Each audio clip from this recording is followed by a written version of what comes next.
আসসালামু আলাইকুম, তাসরিমা নাহিদ আমন্ত্রণ জানাচ্ছি এনটিভির সন্ধ্যার খবরে। ক্রাউন সিমেন্ট শিরোনাম দেখছিলেন, জানাবো পুরো খবর। ৩-০ পৃথিবী গড়ার তত্ত্ব নিয়ে দেশে একটি বিশ্ববিদ্যালয় করার জন্য সবকিছু প্রস্তুত করলেও বিগত সরকার তার অনুমতি দেয়নি উল্লেখ করে প্রধান উপদেষ্টা ডক্টর মোহাম্মদ ইউনূস বলেছেন, সামাজিক ব্যবসা দিবসও পালন করতে দেয়নি সেই সরকার। ১৫তম সামাজিক ব্যবসা দিবসের অনুষ্ঠানে ডক্টর ইউনূস বলেন, সামাজিক ব্যবসা বিশ্বকে বদলে দিতে পারে, নিশ্চিত করতে পারে জনগণের স্বাস্থ্যসেবা। রনি রায়হানের ক্যামেরায় হাসান মাহমুদের রিপোর্ট।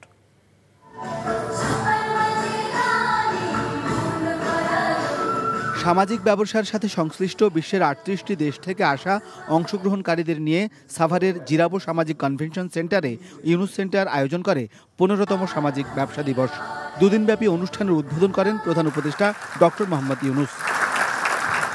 বিশ্বব্যাংকের সাবেক প্রেসিডেন্ট, বাংলাদেশে নিযুক্ত জাতিসংঘের আবাসিক প্রতিনিধি সহ সফল ব্যক্তিরা তাদের অভিজ্ঞতার কথা তুলে ধরেন। প্রধান উপদেষ্টা বলেন, অতীতে দেশে সামাজিক ব্যবসা দিবস পালন করতে চাইলেও তাকে তা করতে দেয়নি বিগত সরকার।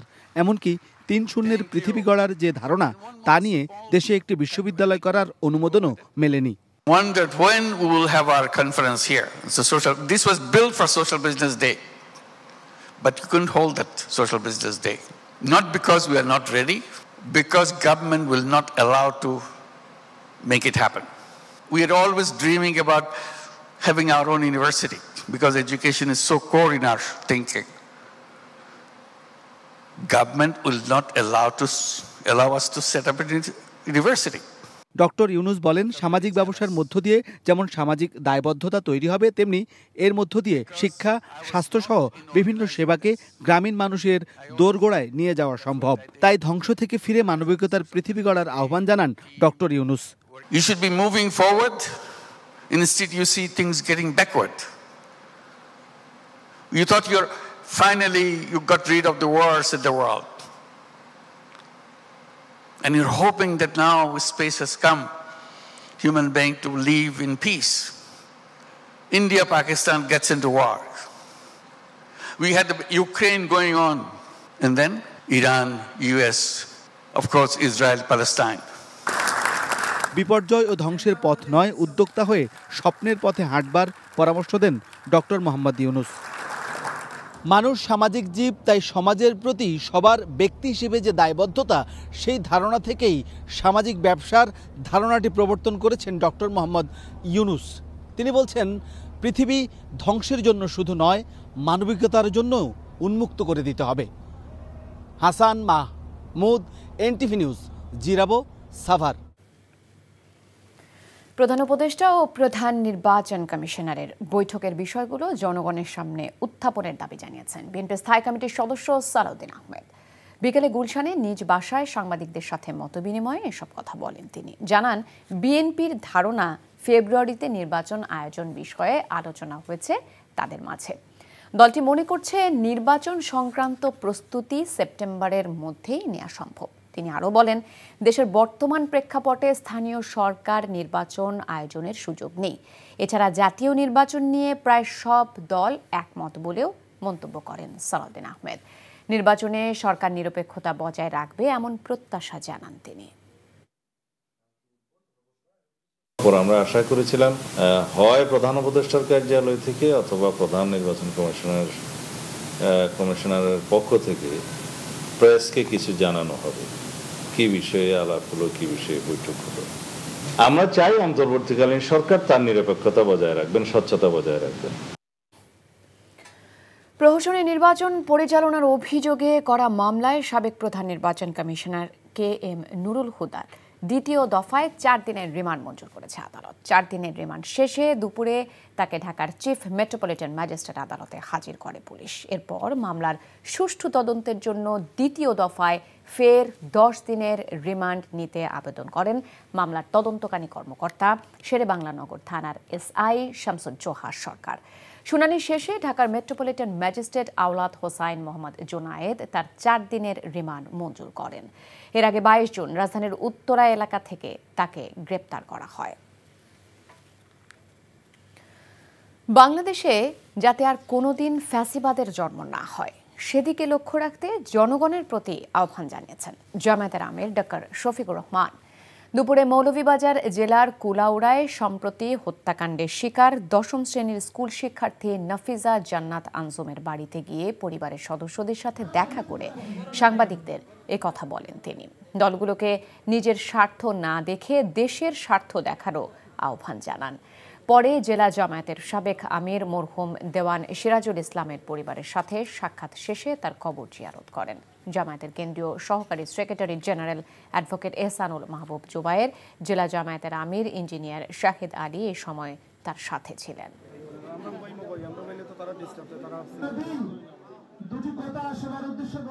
রাজনীতি বাংলাদেশের যেন স্বচ্ছ হয়, সুন্দর হয়, আগামীর রাজনীতিটা যেন আবার ফেসিবাদের কোনো জন্ম না দেয়, বরঞ্চ জনপ্রত্যাশা যেন পূরণ হয়। এই ব্যাপারে রাজনৈতিক দল যারা আছেন তারা যেন সত্যিকার অর্থে মুখে যেভাবে বলেন সেইভাবে দলের স্বার্থের ঊর্ধ্বে উঠে দেশ এবং জাতির স্বার্থকে আমরা সবাই দেখতে পারি। সরকারি দপ্তরগুলোতে দলের নাম ভাঙিয়ে কোনো আন্দোলন সমর্থন করবে না বিএনপি। অনৈতিক কর্মকাণ্ডে জড়ালে নেওয়া হবে কঠিন ব্যবস্থা বলে জানিয়েছেন দলটির সিনিয়র যুগ্ম মহাসচিব রুহুল কবির রিজভী। রাজধানীর পল্টনে বাংলাদেশ পূজা উদযাপন ফ্রন্ট ঢাকা মহানগর আয়োজিত রথযাত্রা উপলক্ষে আলোচনা সভায় এসব কথা বলেন তিনি। বলেন, উদ্দেশ্য প্রণোদিতভাবে একটি সুবিধাবাদী চক্র বিএনপির নাম ভাঙিয়ে নানা অপকর্ম করছে। এ ব্যাপারে দলীয় নেতাকর্মীদের কঠোর নির্দেশনা দেন রিজভী। এ সময় তিনি আরও বলেন, 16 বছরের কঠিন পথ পেরিয়ে এখন সময় এসেছে সুস্থ ধারার রাজনীতি করার। গণতন্ত্র পুনঃপ্রতিষ্ঠায় অন্তর্বর্তী সরকার প্রয়োজনীয় সংস্কার শেষে যৌক্তিক সময়ে জাতীয় নির্বাচনের আয়োজন করবে এমন প্রত্যাশার কথা জানান রুহুল কবির রিজভী। অনেকে নাম ভাঙিয়ে অনেক কিছু করছে। এই যে আমরা শুনেছি ইনকাম ট্যাক্স অফিস এবং ইনকাম ট্যাক্স এইখানে একজন ব্যক্তি বিএনপির নাম ভাঙিয়ে আন্দোলন করছেন, এই আজকে চেয়ারম্যানকে সরাবেন, কালকে এই করবেন। এটা কেন? তাকে কে দায়িত্ব দিবে? আমি তো সিনিয়র যুগ্ম মহাসচিব, আমি তো জানি না। বিভিন্ন ক্ষেত্রে বিভিন্ন ডিপার্টমেন্টে এই ধরনের একটা সুবিধাবাদী গোষ্ঠী, একটা চক্র, তারা নানাভাবে বিভ্রান্ত করার চেষ্টা করছে। এই ব্যাপারে সবাইকে সতর্ক থাকতে হবে। স্বরাষ্ট্র উপদেষ্টা অবসরপ্রাপ্ত লেফটেন্যান্ট জেনারেল জাহাঙ্গীর আলম চৌধুরী বলেছেন, দেশের আইন শৃঙ্খলা পরিস্থিতি আগের চেয়ে অনেক উন্নত হয়েছে এবং জনসাধারণের সহযোগিতা পাওয়া গেলে আরও উন্নত হবে।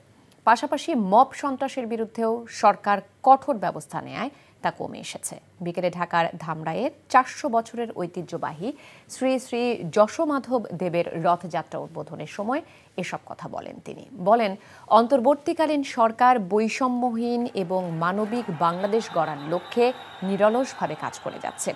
এর আগে স্বরাষ্ট্র উপদেষ্টা পায়রা উড়িয়ে ও আয়োজকদের হাতে রথ টানার দড়ি তুলে দিয়ে রথযাত্রার উদ্বোধন করেন। দীর্ঘদিনের বৈষম্য আর অনিয়ম দূর করে দেশে স্থায়ী শান্তি প্রতিষ্ঠা করাই এই সরকারের মূল লক্ষ্য। দেশে আইন শৃঙ্খলা পরিস্থিতি আগের চেয়ে অনেক উন্নত হয়েছে। সাধারণ জনগণের সহযোগিতা পেলে এটা আরো ভালো পর্যায়ে নিতে পারবো বলে আমি আশা করি।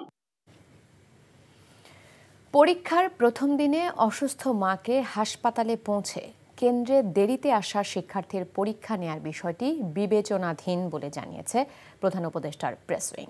তারা জানায়, বিষয়টি ইতিমধ্যে কর্তৃপক্ষের নজরে এসেছে।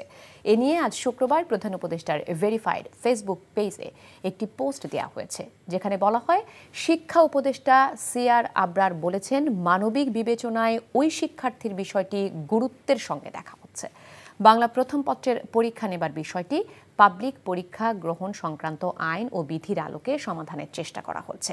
শিক্ষা উপদেষ্টা বলেছেন, মেয়েটির দুঃসময়ে আমরাও সমব্যথী। চলতি বছরের এইচএসসি পরীক্ষার প্রথম দিনে অসুস্থ মাকে হাসপাতালে পৌঁছে দিয়ে রাজধানীর সরকারি মিরপুর বাংলা কলেজ কেন্দ্রে যেতে দেরি হবার কারণে পরীক্ষা দিতে পারেননি এক শিক্ষার্থী।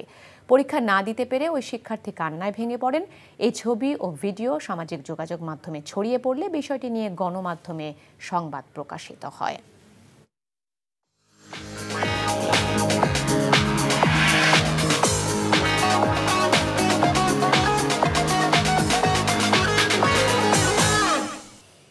মার্কেন্টাইল ব্যাংক অর্থনীতির খবর। কোরবানির ঈদের পর থেকে ফের ঊর্ধ্বমুখী চালের বাজার। গত 3 সপ্তাহে কেজিতে 6 থেকে 7 টাকা পর্যন্ত বেড়েছে চালের দাম। ভরা মৌসুমেও দাম বাড়ার কারণ হিসেবে বিক্রেতারা মিল মালিকদের কারসাজির কথা বলছেন। বর্ষার শুরুতেই চড়া সবজির বাজার, মাছের দামেও নাভিশ্বাস ক্রেতাদের। তবে ডিম সহ সব ধরনের মাংসের দাম স্থিতিশীল রয়েছে। আরাফাত ইসলামের রিপোর্ট। গত কয়েক সপ্তাহ ধরেই লাগামহীন চালের বাজার। বড় মৌসুমের ধান সংগ্রহ শেষে নতুন চাল বাজারে আসলে সাধারণত দাম কমে, কিন্তু এবার উল্টো বেড়েছে দাম। মানভেদে সরু চাল কেজি প্রতি 6 থেকে 7 টাকা, মাঝারি ধরনের চাল 3 থেকে 4 টাকা এবং মোটা চাল 2 থেকে 3 টাকা পর্যন্ত বেড়েছে। চালের মজুত ও সরবরাহে কোনো ঘাটতি নেই। বিক্রেতাদের কাছে প্রশ্ন ছিল, তাহলে কেন বাড়ছে চালের দাম? কোম্পানিরা 1 কেজি চাইলে বাড়ে, ঠিক আছে, 8-9 টাকা বাড়ে, এই জন্য কেজি থেকে 7-8 টাকা বাড়বে। এটি তো মনে করেন পুরা সিন্ডিকেট। আলুর দরে বলতেছে মোকামালারা দাম বাড়াই দিছে, প্রত্যেক চাইলে আবার 4-5 টাকা করে চাল দাম বাড়াই দিছে। বাজারে ধানের অভাব নাই, চাউলের অভাব নাই, শুধুমাত্র সিন্ডিকেটের কারণে চালের দামটা বাড়তেছে। ভরা মৌসুমের 2 সপ্তাহের মধ্যেই উত্তাপ ছড়াতে শুরু করেছে সবজির বাজার। বেশিরভাগ সবজির ক্ষেত্রেই কেজিতে 10 থেকে 15 টাকা বেড়েছে বলে জানান বিক্রেতারা। প্রোডাকশনটা কম আর কি, সরবরাহটা কমে গেছে, এই কারণে সবজির দামটা একটু বাড়ছে। প্রত্যেকটাতে আর কি 10 টাকা 15 টাকা এরকম করে বাড়ছে আর কি। গত সপ্তাহে কম ছিল, এই সপ্তাহে বেশি মনে হইতেছে। সবজির বাজারে খুবই দাম বেশি, অনেক বেড়ে গেছে হঠাৎ করে। মাছে ভাতে বাঙালির নিত্যদিনের খাদ্য তালিকায় থাকা মাছের দামও বেশ চড়া। 1 কেজি ইলিশ কিনতে গুনতে হচ্ছে 2500 টাকা। এছাড়া অন্যান্য মাছের ক্ষেত্রেও কেজিতে 150 থেকে 200 টাকা পর্যন্ত দাম বেড়েছে। আমরা যারা মধ্যবিত্ত তাদের জন্য হচ্ছে যে অসহনীয় দাম, বিশেষ করে মাছের। আর ইলিশ তো হচ্ছে বলাই যায় না, হাতে দেওয়া যায় না, যেখানে 2400-2500 টাকা করে কেজি, যেটা আমাদের জন্য, যারা আমরা মধ্যবিত্ত তাদের জন্য মনে হয় ইলিশ একটা হচ্ছে বিলাসিতা। তবে কিছুটা স্বস্তি মিলছে ডিম ও মুরগির দামে। লাল ডিমের দাম 120 টাকা ও সাদা ডিম 110 টাকা ডজন। ব্রয়লার 160 টাকা আর সোনালী মুরগির দাম 300 টাকা কেজি। পাশাপাশি গরু ও খাসির মাংসের দাম অপরিবর্তিত রয়েছে। আরাফাত ইসলাম, এনটিভি নিউজ, ঢাকা। এদিকে দিনাজপুরে বেড়েছে সব ধরনের চালের দাম। পাইকাররা বলছেন, ধান বেশি মজুত করার কারণে বাজারে কৃত্রিম সংকট সৃষ্টি হয়েছে। দিনাজপুর শিল্প বণিক সমিতির সভাপতি জানিয়েছেন, মিল মালিকদের সাথে আলোচনা হয়েছে, 1 সপ্তাহের মধ্যে চালের দাম স্বাভাবিক হয়ে আসবে। দিনাজপুর থেকে ফারুক হোসেনের পাঠানো রিপোর্ট। খাদ্য ভাণ্ডার হিসেবে পরিচিত দিনাজপুর জেলায় 3,71,000 হেক্টর জমিতে ধানের আবাদ হয়ে থাকে। জেলার চাহিদা মিটিয়ে দেশের অন্যান্য জেলায় এই ধান সরবরাহ করা হয়। তবে ঈদুল আজহার পর আকস্মিকভাবে দিনাজপুরে চালের বাজার অস্থিতিশীল হয়ে ওঠে। কেজি প্রতি চালের দাম বেড়েছে 6 থেকে 8 টাকা। নিম্ন আয়ের ও খেটে খাওয়া মানুষ চাল কিনতে গিয়ে বিপাকে পড়ছেন। আমাদের ব্যবসায়ী জীবন আজকে 30-35 বছর ধরে ব্যবসা করতেছি, এরকম কোনোদিনও দেখিনি যে ধান ওঠার পরে এত দাম। এই দাম বাড়ার কারণে আমাদের বেচা বিক্রি কমে গেছে। কৃষকরা বলছেন, তারা ধানের ন্যায্য মূল্য পাচ্ছেন না। সার, কীটনাশক সহ ধানের উৎপাদন ব্যয় বেড়ে গেছে জানিয়ে ধান বিক্রি করে তাদের খুব একটা লাভ হচ্ছে না বলেন তারা। ধান বিক্রি করিয়া পোষায় না, যে বীজের দাম আর সারের দাম গৃহস্থর পোষায় না, সেই হিসাবে ধানের দাম আরো দরকার আছে। দিনাজপুর চেম্বারের সভাপতি বলেছেন, আগামী 1 সপ্তাহের মধ্যে চালের দাম কিছুটা কমবে। এই ব্যাপারে মিল মালিকদের সাথে আলোচনা হয়েছে। বর্তমানে হাট বাজারে ধানের আমদানি কমে গেছে, মিলারদের চাহিদা মোতাবেক হাটে ধান আমদানি কম হচ্ছে, সেই কারণে চালের দাম কিছুটা বেড়েছে।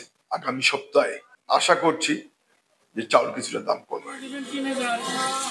এদিকে ভোক্তা অধিকার সংরক্ষণ অধিদপ্তর চালের দাম কমানোর জন্য চালের বাজারে অভিযান শুরু করেছে। NTV news desk. দর্শক, এই ছিল সন্ধ্যার খবরে। এই খবরের ভিডিও সহ আপডেট জানতে ভিজিট করুন এনটিভি অনলাইন www.ntvbd.com। এছাড়াও এনটিভির জনপ্রিয় সব অনুষ্ঠান ও খবরের আপডেট জানতে ভিজিট করুন আমাদের ইউটিউব ও ভেরিফাইড ফেসবুক পেজে। রাত 10:30টায় রাতের খবর দেখার আমন্ত্রণ রইল। ধন্যবাদ সবাইকে।